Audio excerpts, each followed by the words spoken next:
Бүгінгі видеода көретініңіз Алматы мен Өскеменнің арасындағы жол қандай жағдайда? Шығыс Қазақстанның бай табиғаты. Chevrolet Nexia 3000 шақырымды шыдап бере ала ма, әлде бір жерде бұзылып қала ма? Біз соны тексеруге шығып жатырмыз. Бастаймыз, кеттік.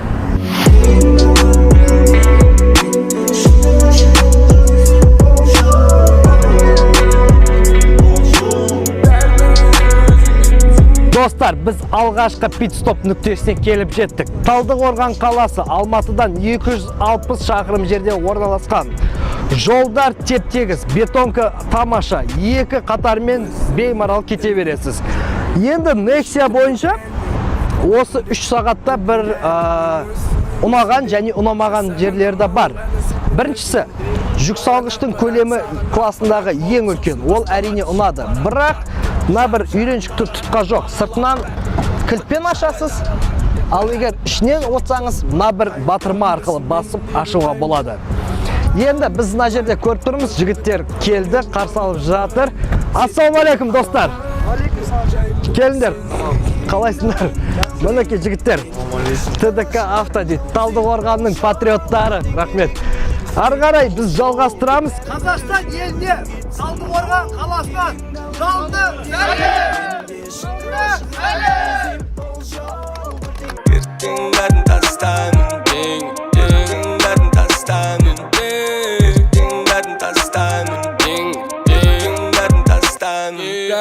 Көңіліміз толды, қарнымыз тойды.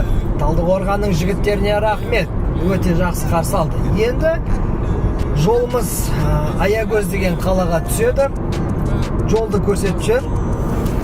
Талдықорғаннан шыға берісте өте керемет, разговор жоқ, жолдары жақсы. Бірақ ең қызығы алда дейді. Себебі біздің мақсатымыз осы Chevrolet Nexia'ның сенімділігін тексеру. Осы жолға шыдап бере ме, әлде жоқ па? Біз айтпақшы 3 адам және әрқайсының өздерінің жүктері бар.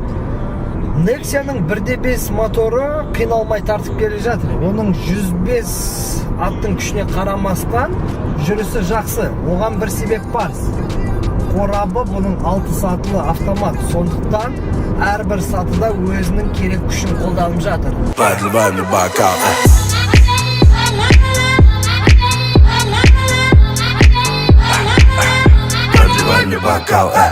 Алматы Өскемен маршрутында мүлдем жол быт деп айтқан еді. Бірақ өздеріңіз көріп тұрсыздар, жол соғылып жатыр.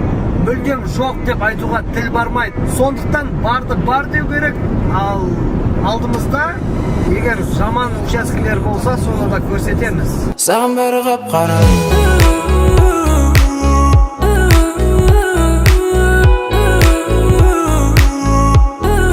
Саған бәрі қап-қара.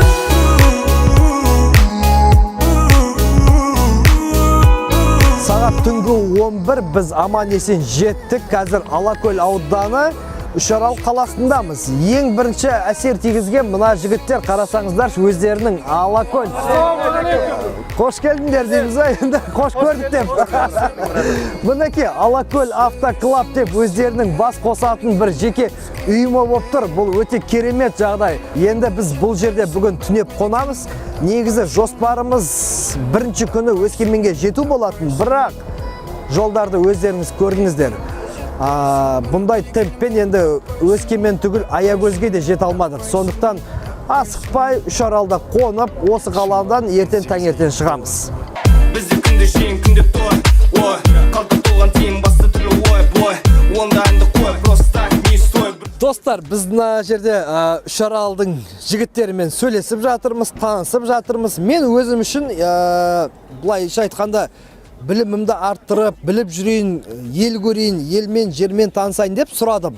Енді Үшарал қаласының мысалға тумасынан атақты деген кімді білесіз? Смағұлов Айдын. Айдын Смағұлов қай саладан? Барец. Аха. Олимпиада чемпион. Қуат Хамитов Найман. Оны енді сұрамасам да болады, бәрі біледі. Кім бар? Рамис. Осы Алакөл ауданының тұрғыны. Жоқ, қай салада Рамис? Актер, өнер саласында. Жан Ахмадиев. Міне дейді. Актер. Арал қаласы, актер. Қамшымен замалайды. Рэпер. Аха. Әлемге ма... Қай мектепте оқыған? Ол жағын білмедім мен, бірақ Шаралда тұратын. Талапкер мектебінде оқыған ғой. Талапкерде Сіз оқыған. кімді айтасыз, танисыз? Аша Матай. Аша Матай өнер саласындағы әншіміз. әншіміз. Үшарал қаласының тұрғындары өзінің атақты отандастарын жаттап алған, әрқашанда айтып, былай мақтан тұтып жүреді. Ол өте керемет сезім негізінде да. Кішкентай қаладан соншама талантты тұлғалар бар. Енді біз келесі қалалардан да әрине міндетті түрде сұрап өтеміз. Ал қазірше енді осымен жеткілікті шығар, иә? Демалайық. Мен отырмын кәділакта, как дела-то, AirPods құлақта. Ойнап тұр я в 20 бакка, көздері банка, көзі бар банга. Ескетін таңға, дененді неден, біздікі өйт.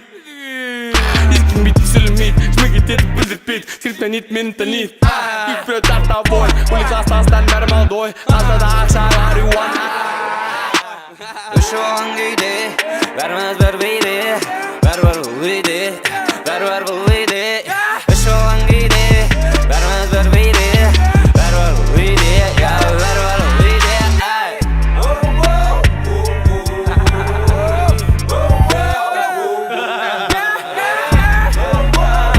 Я себя нихуя не слышу.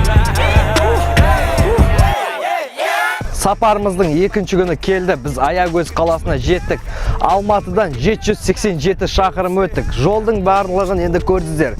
Оңай емес, бірақ Құдайға шүкір, әйтеуір жол жүру жұмыстары жүріп жатыр. Енді бірақ оған қарамастан көңіл ашатын жігіттер осы Аягөзде қарсы алып жатыр. Және біз осы сәтті қолдана отырып Қазақстан еліне Аягөз қаласынан жалынды Енді біздің анау Үшаралдағыдай дәстүріміз бойынша ең бірінші Аягөзді таныстырып өтейік. Аягөзден қандай атақты тұлғаларды білесіз?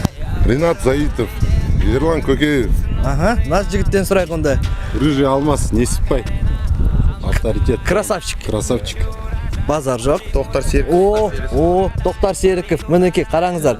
Аягөздің неше түрлі талантты тумалары бар. Мейіржан болады, атым есім Нұртай Сәбіленов ағамыз бар. Осы Чыңғожа деген Аягөздің жақындағы ауылдан өсіп кетті. Өзіңіз қай жерден? Аягөздің. Қай мектеп? Гимназия мектебінен. Жалпы гимназия түлектеріне. Сәлем бәріне. 92-91-лерге сәлем. Сәлем жігіттер. Аягөздің бешбармағы тәтті дейтін еді? Тәтті қыламыз. Қайда? Аягөзім қадірлім, ақ жүзіңді сағындым. Бұл жалғанда мен сенің айнымайтын бағыңмын, жанарыңнан айналдым. Рахат, сен өзің жалпы автобуспен айналысасың, адам тасымалдайсың. Жалпы жолдар бойынша бір-екі сөзің. Жолдар, мысалы, біз Алматыдан келе жатырмыз да. Қанша жыл болды енді? Жолдарға, жолдың сапасы міне реставрация енді ғана басталды. 2022-нің декабрына дейін созылды. Жасалған жерлер де бар. Андай объезд жолдар да бар. Аралас, бір қалыпты. Мүмкін жол жақсы болғанда күніне туда обратно барып қайтатын бе? Ондай мүмкіншілік болады. Негізі бұрын солай болған, 2 рейс. Қазіргі жол байланысты солай болып тұр.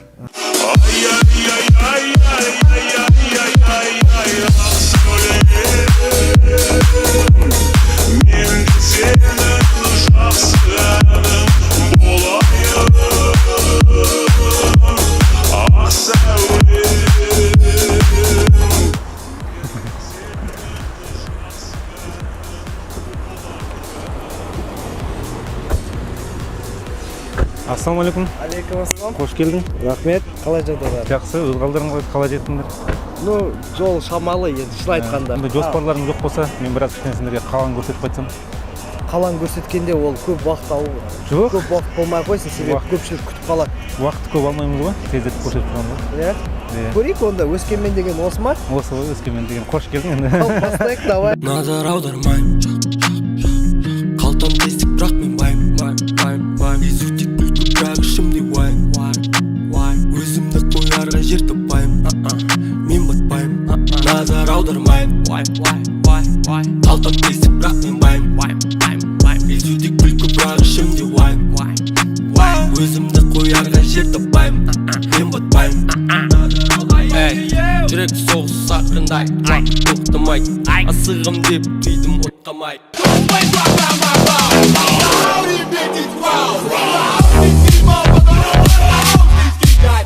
Өскеменде кім туылған? Қалған бәрі Шымкентке. Кім бар Өскеменнен знаменитый деген персона Қазақстанда? Щебатков. Сергей Зверев, он же с команда. Прическа. Мария Либасов. Я не отсюда. Қай Нагима? Нагимуша. Нагимуша, блогерша. Нагимуша кетті. Ольга Рыпакова. Рыпакова 2 раза было. Мне кажется, Рыпакова это самая прям знаменитая Хижниченко осы Өскемен қаласында туылған. Иә, осы Өскеменде туылған шығар енді білмеймін. Осы Востокта тренироваться етілген. Кімді танисыңдар? Смитти бар Өскеменде. Смитти кім? Рэпер. Қазақша, орысша? Қазақша. Смитти, иә? Болды, кеттік дальше. Лера Кудрявцева, ведущая. Ведущая, но она сейчас в России проживает. Сейчас я загуглю. Хорошо. Там мы не местные, мы с Шымкента. О, давай тогда с Шымкента, кого ты знаешь? Сам себя, брат.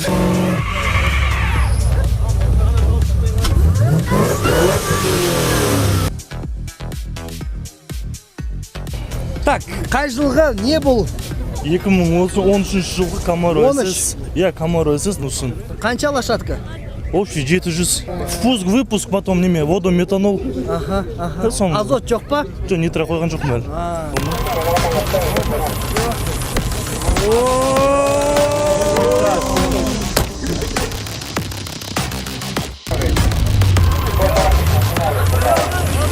Делай! Қазақ еліне Өскемен қаласынан жалынды! Жалынды!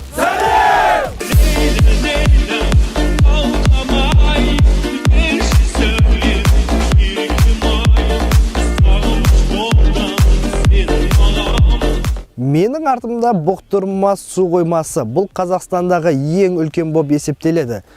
Жалпы Бұқтырма бөгені 1960 жылы құрылып басталған, ал бірінші сумен толтыру сәті 1966 жылға сәйкес келеді. Қазіргі таңда Бұқтырма бөгенінің негізгі рөлі ол гидроэлектростанция, ал жергілікті халық жаз бойы осы жерде демалғанды жақсы көреді. Ал мен өз басым мамыр айында суға түсуден аяқ тарттым, себебі қолымды тық көрген едім, жаман салқын екен, үйренбегенбіз ғой. Достар, біз осы жердегі жалғыз демалушылардан бір-екі сөз сұрап жерек. Қазақша түсінесіз ба?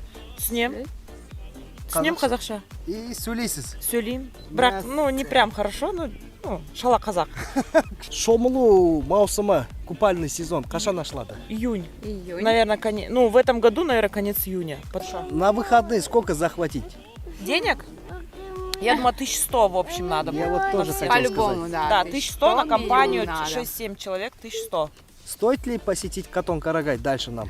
Вот честно хотела бы. Самарка, хотела бы, Катон-Карагай, да. Окуньки, Но не была. Сибины. Вообще очень много моментов. Очень, конечно. Да, можно желательно съездить. Очень много красивых мест. Вы местные и не были в Катоне? Не были, Нет, я вот тоже не честно, была. да. Зато мы здесь живем. Очень сильно хотелось бы. Спасибо. Приятного отдыха. Мы поехали дальше. Достар, мінекей осындай кішігірім бір әңгімені тыңдадыңыздар, сондықтан шетелге кете бермей Турция мен Дубайды тастап, Шығыс Қазақстанды да көрсеңіздер болады. Жалғастырамыз. Шүкер, бір жағалауға мың шағала, күш шара, шәк, шүкер, бір жағалауға мың шағала, күш шара. Катон-Карагайдың жолынан егер оңға бұрылып 25 шақырым жүрсеңіз, басқа жолмен әрине. Васильевская переправа деген жер бар. Ол пароммен бір жағадан екінші жағаға адамдарды және көліктерді, былайша айтқанда жүктерді өткізеді екен. Қазір енді соны көріп қайтайық. Мен шын айтайын, өзім білмеймін енді ол қаншалықты қазір графигі бойынша жұмыс істеп жатыр. Себебі сағат кешкі 6 болып қалды енді.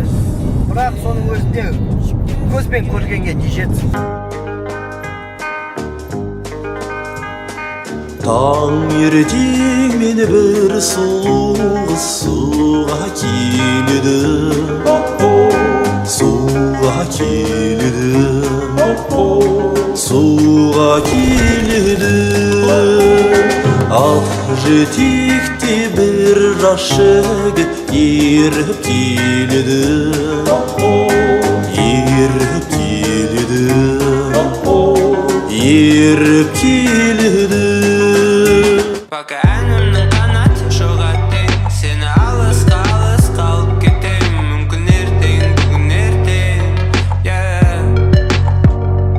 Қайырлы таң, 23 мамыр жексенбі, біз Қатон Қарағайдамыз. Қазір ғана өзіміздің қонақ үйімізден шықтық, бірақ қонақ үйдің өзінде біз таңғы асымызды іше алмадық. Өкінішке орай себебі күн салқын және маусым әлі ашылмады дейді.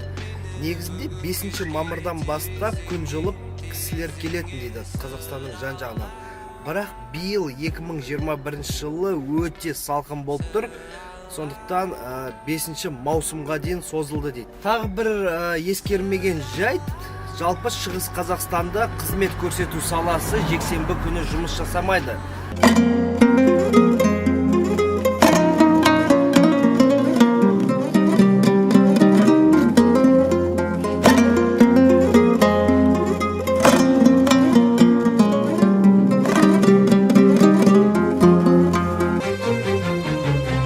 Шаршама, тек шаршама, аяқ қолың талса да, жұлқынып бір билейік, шаң шығарып ортада. Шаршамай, шаршамай, аяқ қолың талса да, жұлқынып бір билейік, шаң шығарып ортадай.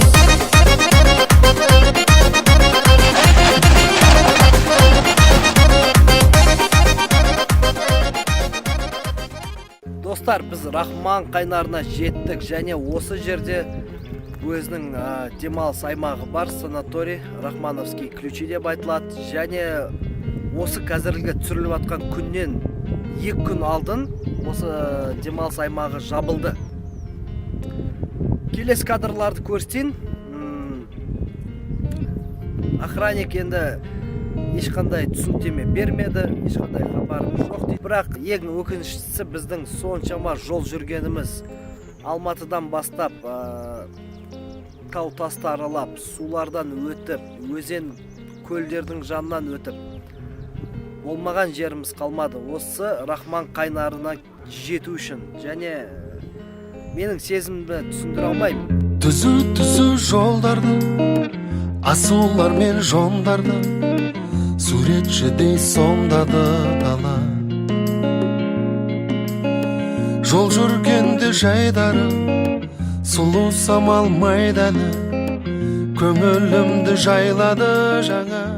Бүгін 5-ші күн біз Эльберс Өскемен авто орталығына келдік. Бұл жерде әрине Chevrolet көліктері сатылады. Келген мақсатымыз жай ғана машинаны тексеріп, қажетті жұмыстарын жүргізіп, себебі жүрілген шақырым 3000 километрден асып кетті. Біздің енді машинамыз әлде де жақсы күйінде, бірақ регламент бойынша 3000-де ТО 0-ді тексеру керек. Сондықтан қазір осы Өскемен қаласында орналасқан дилерлік орталықтың сервис центріне тапсырамыз. Маған бір ұнаған жайт, Қазақстанда Chevrolet'тің 25 дилерлік орталығы бар. Алматыдан Атырауға шықсаңыз, Алматыдан Павлодарға шықсаңыз, қай қалада болса да сіз машинаңызды тексеріп, немесе басқа да жұмыстарын істей берсеңіз болады. Достар, біз обед ішіп келеміз дегенше 1 сағаттың ішінде машинамызды дайындап қойыпты. Енді сол сұрақтарға өзіңіз жауап берсеңіз. Не істеді? Бізде Chevrolet Nexia автокөлігінде ТО 1 жаңағы 3000 км пробегте өткізіледі. Біздің сервис қызметкерлерімен осы ТО 1-де қозғалтқыштың майын және май фильтрін және ауа фильтрін ауыстырдық. Онымен қатар жүріс бөлігін де міндетті түрде тексердік. Ешқандай ақаулар пайда болған жоқ. Егер басқа да сұрақтарыңыз болмаса, онда сізге сәт сапар. Енді сәт сапарға рахмет, бірақ менде әлі сұрақтарым бар. Осындай Nexia қанша тұрады? Автокөлік Nexia егер толық комплектацияда автомат жаңағы түрінде, ол 4 миллион 890 мың тұрады. Гарантия бойынша қалай? Гарантия 3 жыл немесе 100 мың километр пробег. Қайсы бірінші келеді, соған байланысты, иә? Сұрақтарымыз жоқ. Біз Nexia-ны аямай осы Өскеменге дейін, Қатонға дейін, Рахманға дейін, Талдықорғанның объездной жолдарымен Үшарал, Аягөзден өтіп, былайша айтқанда ешқандай проблема жоқ. алмайм деген адамға енді басқа не айтайын?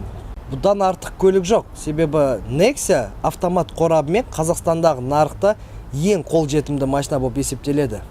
Рахмет, сау болыңыз. Сізге рахмет, сау болыңыз. Сенен аламын тек кайф.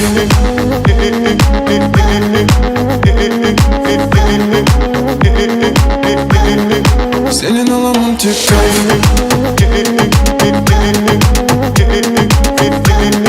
Біз Семейге келдік. Ақырын жүріп анықпас демекші, артымызда 2400 шақырым жол қалды. Одан бөлек Талдықорған, Үшарал, Аягөз, Семей, Өскемен, Қатонқарағай деген елді мекендермен қалаларда болдық. Көптеген адамдармен сөйлестік, ақылдастық, таныстық, ел көрдік, жер көрдік. Nexia-мыз сөз жоқ.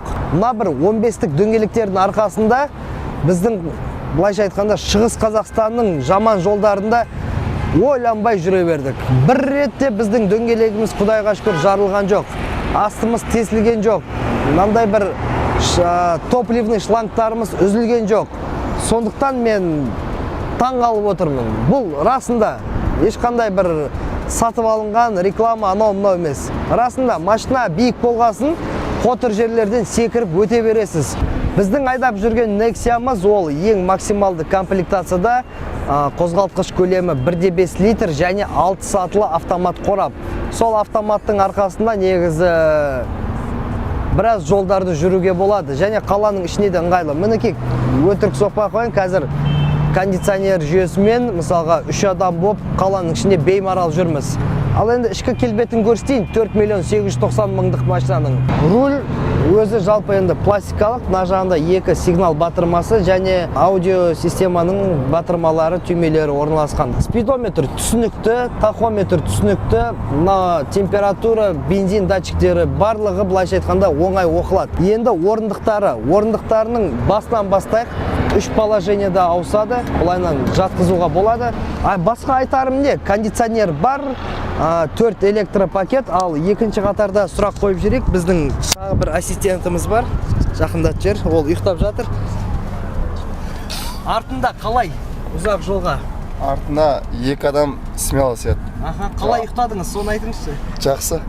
Бүйір айналары электро батырмалары арқылы регулировкамен реттеледі және өзінің бұлай көлемі және ені өте ыңғайлы. Жарық шамдары 2 секциядан тұрады. Жоғарғысы ол ближний дальний және төменде бізде күндізгі шам. Ол машинаны оталдырғаннан бастап автоматты түрде жүреді, ал ближний дальний бізде рефлекторлы бір секцияның ішінде. Бұларға енді менде сұрағым бар. Ол жасырмаймын. Дальнийді қосқанда ближний өшіп қалатын сияқты. Ондай сезім менде Лада Ларгуста айдағанда болған. Егер бұлайдан маргат етіп тартатын болсаңыз рычагты, екеуі бірге жанады. Ал егер положениені ближнийдан дальнийға ауыстырсаңыз, ближнийіңіз жоқ болып кететін сияқты. Осы сипаттаманың соңында сұйық отын шығыны жайында бір-екі сөз айтайын. Біз осы Nexia-да әрқашан 3 адам болып, кондиционермен 8,2 деген көрсеткішті тіркедік. Ол дегеніміз 8,2 литр 100 шақырымға автомат қорап, 3 адам және әркімнің өзінің багажы бар.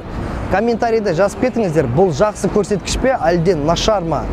Сіздербен болған мен Марк Диксон, Chevrolet Nexia, ал енді біз үйімізге қайтайық.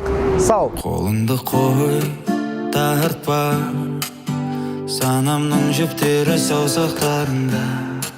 Әр ойым саған тәуелді, өзімді түсініп үлгерейін әуелі. Ойнама қой, кезеңдерді аяғына дейін өтпесең. Ойнама қой.